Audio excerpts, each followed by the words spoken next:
Madame, Monsieur, bonsoir. J-8 de la date annoncée et tant attendue de la levée de l'état d'urgence sanitaire dans notre pays. L'heure est donc à l'introspection, mais aussi à la projection. Ce soir, nous ferons les deux.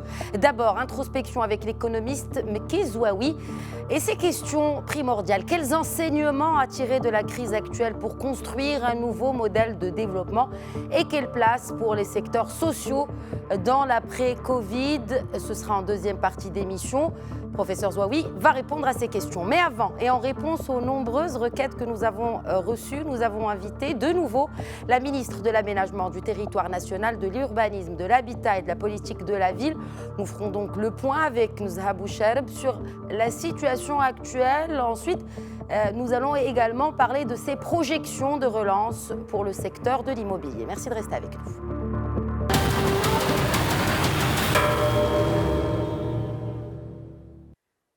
Et avant d'établir la connexion avec Madame la Ministre, je vous laisse avec ce papier de Souheil Jalil. Il dresse le bilan de l'impact Covid-19 sur le secteur immobilier. Regardez. Le coronavirus met l'immobilier national en stand-by. Alors que les opérateurs du secteur voyaient en 2020 une année de relance, la pandémie, elle, en a décidé autrement. Depuis l'instauration de l'état d'urgence sanitaire et des mesures de confinement le 20 mars dernier, la quasi-totalité des chantiers est à l'arrêt. Les bureaux de vente, eux, sont fermés et la possibilité d'acquérir les documents nécessaires pour réaliser une transaction immobilière se complique. Selon Banque El Maghreb et l'Agence nationale de la conservation foncière du cadastre et de la cartographie, l'ANCFCC, les transactions immobilières accusent une baisse de 29,5%. L'indice des prix des actifs immobiliers, lui, a reculé en glissement annuel d'1,4% au premier trimestre de 2020. Et toujours selon Banque El Maghreb et l'Agence nationale de la conservation foncière, ce repli des prix reflète des baisses d'1,5% pour les actifs résidentiels, d'1,2% pour les terrains et de 2% pour les biens à usage professionnel. Quant aux ventes, selon la même source, elles ont chuté à 30,6% avec des reculs de 30,8% pour les appartements, de 27,7% pour les maisons et de 30,5% pour les villas. Et enfin, en ce qui concerne les biens à usage professionnel, le repli de leur prix résulte d'un recul de 2,6% pour les locaux commerciaux. Et pour les transactions, le Royaume accuse une régression de 22,3% avec des diminutions de 22,1% des ventes portant sur les locaux commerciaux et de 23,3% de celles des bureaux. Et depuis Rabat, par Skype, Nuzha Bouchareb, ministre de l'Aménagement du Territoire national, de l'Urbanisme, de l'Habitat et de la Politique de la Ville. Bonsoir, Madame la Ministre. Bonsoir, Lella. Nous venons donc de voir ce reportage avec des chiffres, baisse de transactions, également baisse de ventes et automatiquement d'achat. Quel est le ratio de reprise des chantiers, mais également celui de la reprise des transactions de vente et achats sur le territoire marocain? D'abord, je vous remercie pour l'invitation et je profite aussi de cette occasion pour vous dire que nous entamons une nouvelle phase, en fait, une nouvelle étape qui sera dédiée à la reprise de l'activité économique sous la vision éclairée de Sa Majesté le roi Mohammed VI, que Dieu l'assiste. Et je tiens aussi à saluer tout l'effort qui a été déployé par l'ensemble des acteurs pendant cette phase d'urgence, qui a pu apporter un certain nombre d'éléments de réponse clairs et immédiates aux préoccupations des Marocains d'ordre sanitaire, social et économique aussi. Évidemment, lorsqu'on pose la question quelles sont les conditions de relance ou de redémarrage, on est en train de parler d'une transition qui s'avère plus ou moins pas évidente et qui mérite beaucoup d'attention, plus que la phase de confinement, qui est celle de la phase de déconfinement. Au-delà de la nécessité d'apporter des réponses à cette phase transitoire ou là des réponses transitoires pour relancer l'activité dans le secteur, cette crise nous a donné l'opportunité de revoir nos paradigmes structurels constituant la politique et notamment la politique de l'habitat. Et dans ce sens, nous travaillons aujourd'hui d'arrache-pied avec nos partenaires et de façon très concertée, que ce soit les partenaires publics ou la privée, à travers les réunions qu'on tient de façon permanente et quasi, je dirais, hebdomadaire, pour déterminer quelles sont les actions à entreprendre pour relancer les secteurs. Il est important aussi de rappeler que la crise a impacté les capacités des ménages à acquérir un logement aujourd'hui et nous travaillons aussi d'arrache-pied pour permettre d'assurer la résilience de ce secteur et d'apporter des réponses urgentes à la population qui voudrait, bien sûr, continuer dans son acte d'acquisition d'un bien et qui voudrait aussi profiter aussi des logements aujourd'hui qui sont mis en place dans le cadre des programmes sociaux que nous menons pour les encourager à s'investir également dans Oui. cette acte d'acquisition. Alors, la vision aujourd'hui pour la relance, elle s'inscrit à travers deux phases. Il y a une première phase qui est celle de redémarrage, qui est celle que nous Justement, entamons alors on parle de aujourd'hui. redémarrage, Madame la Ministre, je me permets de vous interrompre. On parle de redémarrage, mais à quel point combien de chantiers ont repris? Est-ce que c'est minoritaire, ça reste encore minime, ou de plus en plus de chantiers reprennent, tout comme d'ailleurs les transactions de vente et achat? En fait, pour la reprise des chantiers, aujourd'hui, les chantiers reprennent, mais à travers un plan d'action de déconfinement qui est structuré, qui est progressif et surtout sécurisé. Pour vous dire peut-être un chiffre, aujourd'hui, on n'a pas de chiffre exact, mais par rapport au programme que nous menons à travers notre acteur public, qui est la société Al-Amran, ou l'opérateur public, aujourd'hui, sur les 600 chantiers, on peut dire qu'il y a 20 à 30% qui sont aujourd'hui déjà actifs et Mhm. que l'avancement de l'ouverture de ce chantier sera fait de façon progressive, sécurisée pour effectivement essayer de respecter les mesures sanitaires que nous avons mis au niveau du guide qui a été concerté avec l'ensemble des professionnels. Et Très donc, bien. cette reprise aujourd'hui est déclinée en plans d'action territoriaux, c'est-à-dire qu'on a effectué des réunions avec l'ensemble des acteurs, que ce soit les professionnels publics ou la privée, pour voir au niveau de chaque territoire qui sont les chantiers qu'on peut démarrer dès demain et avec quelle fréquence on va aller jusqu'à arriver à une vitesse de croisière qui est effectivement la phase de relance proprement dite. Très bien. Alors, juste par rapport à ces mesures sanitaires, est-ce qu'il y a un décret dans le pipe de votre département, un décret de loi peut-être, pour justement imposer le respect de ces mesures sanitaires sur les chantiers? En fait, aujourd'hui, à travers ce guide, effectivement, qui a été partagé et concerté avec l'ensemble des acteurs, que ce soit les institutionnels ou les promoteurs et les professionnels eux-mêmes, on a essayé de faire découler de ce guide des checklists et des outils de communication et des affiches qui seront utilisés par les promoteurs ou par les entreprises qui gèrent ces chantiers-là. Aujourd'hui, il y a une réflexion effectivement sur la mise en œuvre de ce guide et sa valeur légale. Donc, certainement, il y aura en concertation avec les départements concernés une proposition ou des mesures qui vont permettre à ce Très bien. guide d'être aussi un guide qui n'est pas uniquement un guide, mais une procédure qui est contraignante et qui sera adoptée par les promoteurs ou par les entreprises eux-mêmes. Nous avons parlé de la reprise. Je vous propose de passer à la phase relance. Quelles sont concrètement les mesures de relance qui vont être adoptées par votre ministère et à partir de quand vont-elles prendre effet? Alors, la relance, c'est une bonne question. Pour la relance, il va falloir se projeter sur un horizon. Et pour nous, la relance, ça devrait s'inscrire dans la continuité du redémarrage ou de la reprise. Donc, en fait, pour la relance, aujourd'hui, grâce à Dieu, on a commencé déjà à travailler sur des programmes concernant les logements sociaux bien avant la crise. Aujourd'hui, avec cette crise, on est en train de revoir nos programmes pour les cadrer, pour qu'ils puissent apporter des éléments de réponse qui nous permettraient de s'inscrire dans la relance rapide, parce que la crise nous a fait perdre du temps par rapport à ces programmes. Et là, on est en train de revoir comment gagner du temps sur ces programmes-là. Alors, les programmes que nous avons bien entendu mis en place pour la relance de l'économie et pour la relance principalement du secteur de l'immobilier, c'est des programmes qui sont basés tout d'abord sur un renforcement de la demande pour dynamiser le secteur à travers un certain nombre de mesures incitatives d'ordre fiscal et bancaire. Et notre intervention, en fait, à ce stade vise également l'adhésion des entreprises et des professionnels, notamment la PME et la TPE.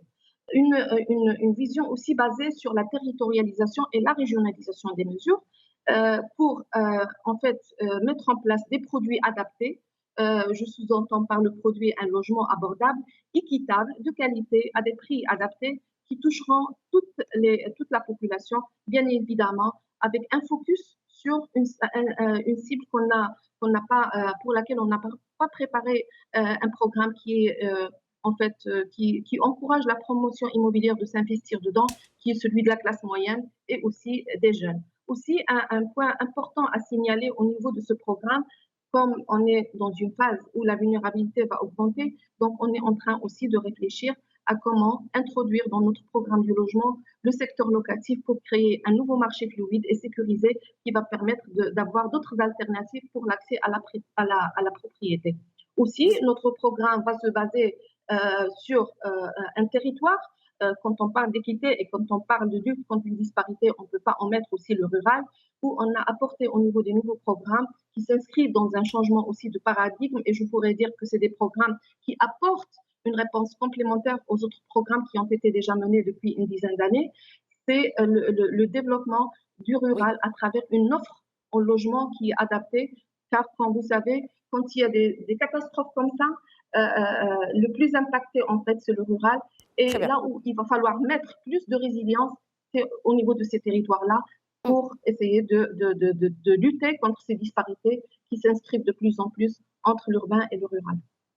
Très bien, Madame la Ministre, nous vous avions posé la prochaine question hier soir, mais malheureusement, on a été interrompu, donc je vous la repose ce soir. Quel impact de cette loi de finances rectificative qui est dans le pipe du département des finances et de l'économie sur la commande publique dans le secteur du BTP?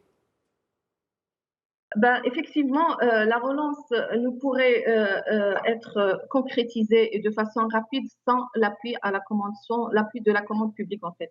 Et comme vous savez, dès les prémices de cette crise sanitaire, nous avons instauré un système de veille qui nous a permis de remonter l'état d'avancement précis des chantiers ainsi que les doléances des différents intervenants dans ce secteur. Il est à rappeler aussi que le CVE a pu apporter des éléments de réponse rapides par rapport à certaines mesures qui ont été déjà publiées, que ce soit en termes d'extension de la garantie d'aman oxygène pour la promotion immobilière, d'aide forfaitaire de la CNSS aux entreprises qui sont en arrêt et Mm. aux employés plutôt. Et bien entendu, l'ampleur des dégâts causés par cette crise sur notre secteur est telle qu'il est évident aujourd'hui de le booster à travers des mesures de soutien pour la viabilité de ce secteur. Et par ça, je voudrais dire que nous sommes actuellement en pourparlers continu avec nos partenaires publics pour en fait mettre en place un certain nombre de mesures urgentes qui permettraient de relancer ces opérations, que ce soit d'acquisition ou de conforter l'investisseur aussi engagé dans leur délai de réalisation des programmes de logement. Par Très rapport à bien. la commande publique, je voudrais juste signaler un point, si vous permettez. Mhm.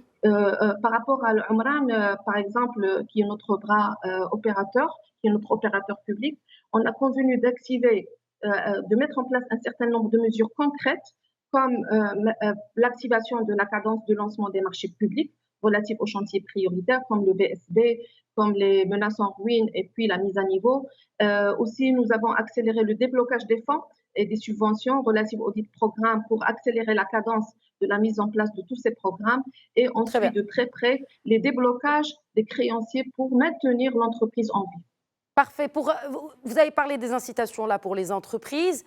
Qu'en est-il des privés et je parle de financement. Êtes-vous également en pourparlers avec des opérateurs privés et notamment bancaires peut-être pour faciliter l'accès au financement pour les futurs acquéreurs? Eh ben, effectivement, ça, c'est la prochaine phase qui viendra pour la relance du secteur. Comme j'avais dit tout à l'heure, nous sommes conscients que pour toute en fait, relance, nous avons besoin d'équilibrer l'offre et la demande. Ça, c'est Mhm. très important. Et aujourd'hui, un signal est donné de façon très forte sur ce plan-là. C'est qu'aujourd'hui, on a besoin de dynamiser la demande. Et du coup, on a besoin de mettre en place en fait des mesures qui vont favoriser la reprise ou la redynamisation de l'activité à travers la demande. Cette redynamisation viendra du fait que nos réformes, en Très principe, bien. devraient être des réformes qui appuient la demande à travers des mesures incitatives, que ce soit financières ou fiscales, dédiées directement à l'acquéreur. Et par la même occasion aussi, nous sommes en train de penser à comment solidifier ou rendre en fait résilient le secteur de l'immobilier, que ce soit à travers la grande promotion immobilière ou la PME et la PMI, comment ils peuvent accéder aussi à des projets pour investir dans l'immobilier, que ce soit à travers des incitations, je dirais, foncières ou urbanistiques. Donc tout ça, c'est des choses qu'on est en train de revoir aujourd'hui en concertation, bien entendu, étroite avec les professionnels et avec tous les acteurs et les institutionnels, notamment le secteur bancaire, à travers lesquels on va essayer de mettre en place rapidement les nouveaux mécanismes de financement du nouveau logement abordable et équitable à travers un appui à l'acquisition ou un appui à Rapidement, la Madame demande la et Ministre. aussi à l'offre. Rapidement, Madame la Ministre, si vous le permettez, on passe aux questions de nos internautes. La première de Younes, qui dit que la pratique révèle une perte de confiance flagrante entre promoteurs et clients. Que pense Madame la Ministre de la loi qui est bafouée au vu et au su de tout le monde, la VEFA, en dépit de sa réforme? Et quid du décret d'application relatif à la garantie bancaire ou garantie similaire? Rapidement, Madame la Ministre. Rapidement, je pense que j'ai pas beaucoup de temps, mais je vais partir directement sur le projet de décret relatif aux modalités de garantie en cas de non-achèvement, qui est la VEFA, qui est aujourd'hui en cours de révision afin de satisfaire les attentes des différentes parties concernées. Et nous sommes toujours convaincus que la promulgation de ce texte est essentielle et permettra de renforcer aussi les garanties des vendeurs et des acquéreurs. Un processus de concertation est déjà entamé. Une version nouvelle est déjà sur la table. On est en train de la concerter. Inch'Allah, cette VEFA permettrait aussi à travers bien entendu, plusieurs garanties qui sont prévues, que ce soit la possibilité d'annulation des contrats qui ne respectent pas les dispositifs de la loi, le renforcement des droits aux acquéreurs par la mise en place d'un certain nombre de garanties et la possibilité aussi, surtout, à l'acquéreur de faire marche arrière sur sa transaction d'acquisition pourrait être effectivement une des mesures à renforcer et nous sommes persuadés que la mise en place de cette VEFA pendant cette période aura tout son intérêt et nous continuerons à aller à l'avant pour mettre en place la VEFA, Inch'Allah, comme mesure de relance économique par rapport au secteur de l'immobilier et surtout pour rendre confiance entre l'acquéreur et le citoyen. Et l'acheteur. Merci beaucoup, Madame la Ministre, d'avoir répondu aux questions de Média TV. Merci. Merci à vous. Nous passons sans plus attendre à la deuxième partie.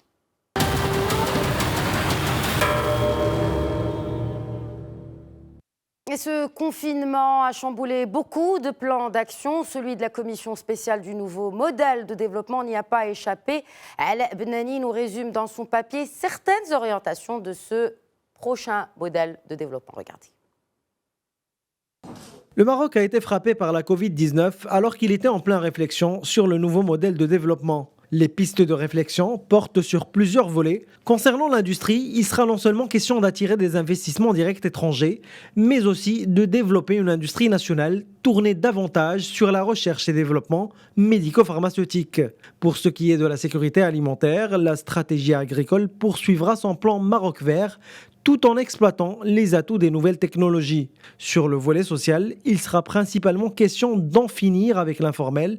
Ce secteur va devoir sortir petit à petit de sa zone d'ombre et se faire déclarer et jouir d'une protection sociale afin de favoriser l'inclusion sociale. Pour ce qui est de la santé, il est question de renforcer les infrastructures hospitalières et de leur affecter des ressources humaines adéquates en termes d'effectifs et de compétences avec l'amélioration de leurs conditions de travail. En ce qui concerne l'éducation, l'enseignement à distance a révélé la capacité du Maroc à s'adapter à un mode d'enseignement développé. Ce dernier va lui permettre d'explorer les voies de sortie de cette crise en termes de solutions, d'innovation et d'apprentissage novateur. D'ailleurs, la commission spéciale sur le nouveau modèle de développement maintient sa promesse. La copie finale de sa vision du Maroc post-Covid-19 sera rendue fin juin. Et en attendant justement cette copie ou ce rapport de cette commission spéciale, nous en parlons ce soir avec l'économiste Mekki Zouaoui qui est avec nous depuis Rabat par Skype. Bonsoir, professeur Zouaoui. Bonsoir, Khadija. Bon, on vient de l'entendre, beaucoup de choses qui doivent changer, mais finalement, qu'est-ce qu'il faut adopter par rapport à l'avant-crise comme attitude ou en tout cas comme philosophie dans l'élaboration du nouveau modèle de développement ? Oui, moi je pense que le principal enseignement est cette formidable confiance en nous qu'on a retrouvée lors de cette épreuve. où on a été capable de gérer cette pandémie avec le moins de pertes humaines possible, je crois qu'il faut le signaler. Hein. Quand on compare les chiffres ahurissants dans les pays les plus avancés, on a été capable de prendre des mesures de solidarité impensables il y a à peine quelques mois. Hein. Le remède qui a mis des années à être mis en place, avec toutes les tergiversations, on a, en l'espace de quelques semaines, multiplié le nombre de bénéficiaires. On a été capable d'innover en matière de gouvernance avec la mise en place de ce comité de veille économique dont le pragmatisme, la réactivité ont été pour beaucoup dans le succès de cette expérience. Et on a été capable de mobiliser notre industrie, nos chercheurs, ne serait-ce que pour les masques, pour les respirateurs, et ce que beaucoup de pays plus avancés que nous n'ont pas réussi à faire. Et on a réussi, on a été capable de mettre en place l'enseignement à distance avec toutes ses insuffisances. Mais en tout cas, on a brisé toutes ces réticences psychologiques qui faisaient qu'on n'arrivait pas à mettre en place ce dispositif. Donc, c'est une épreuve où on a été capable aussi, important de le signaler, de nous affranchir des barrières qu'on se mettait nous-mêmes en matière de politique économique.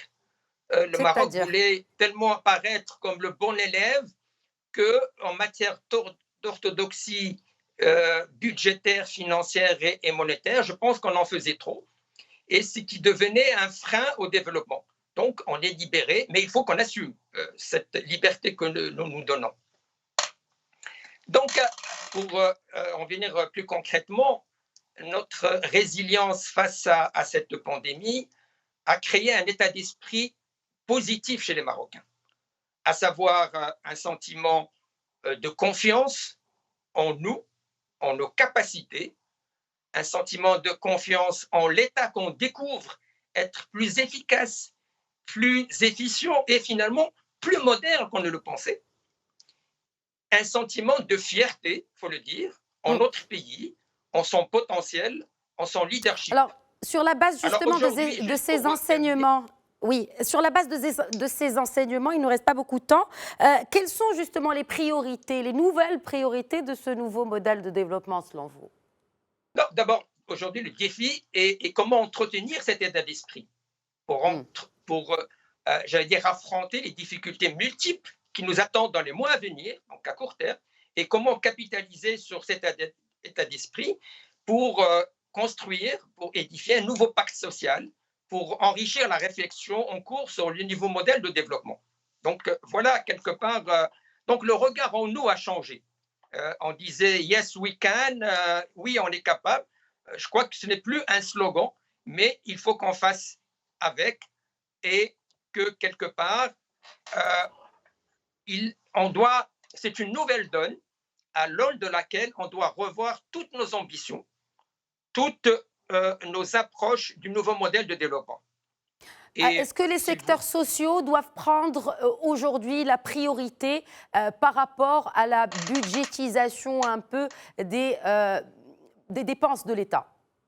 Alors, le formidable élan de solidarité qui était, je disais, impensable il y a à peine quelques mois, a prouvé que le Maroc est capable de le faire. On disait il est trop pauvre, il ne peut pas, mais aujourd'hui, on a de quoi mettre des filets sociaux pour éviter que des gens se retrouvent du jour au lendemain sans aucun revenu. Ça, c'est extrêmement important pour la cohésion sociale, sans laquelle on ne peut pas aller affronter les défis qui nous attendent.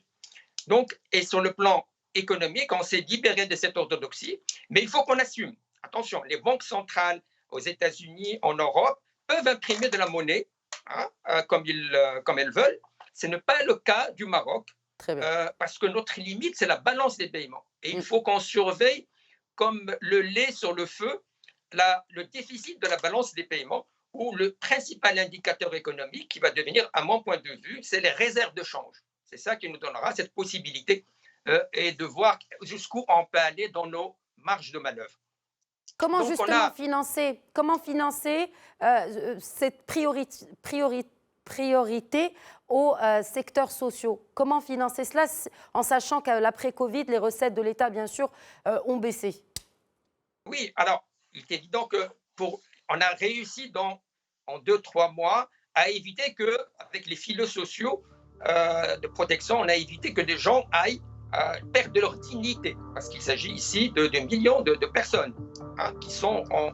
Donc ça, c'est extrêmement... La question, est-ce qu'on est capable de maintenir cette politique de solidarité dans les années à venir? Moi, je pense que oui. On a vu que cette orthodoxie financière qui faisait que notre déficit budgétaire ne pouvait pas dépasser, aujourd'hui, on est un peu libéré. Les pays avancés nous ont ouvert la voie, mais comme je le disais auparavant, nous n'avons pas les mêmes libertés en termes de création monétaire, parce que notre devise n'est pas convertible à l'échelle internationale. Donc, nous devons faire avec, mais ça va devenir, à mon avis, un axe central de nouveaux modèles de développement et du pacte social que nous sommes en train de créer en ce moment. Très bien, merci beaucoup professeur Zouaoui. En tout cas, confiance et précaution sont les maîtres mots. Merci de nous avoir éclairés. En attendant, bien sûr, le rapport final de cette commission spéciale chargée de créer un nouveau modèle de développement pour le Maroc. Merci encore une fois. C'est moi qui... Merci à tous de nous avoir suivis. Je vous souhaite une excellente suite des programmes sur notre antenne et vous donne rendez-vous demain à 21h pour un nouvel épisode de Questions Écho. D'ici là, prenez bien soin de vous.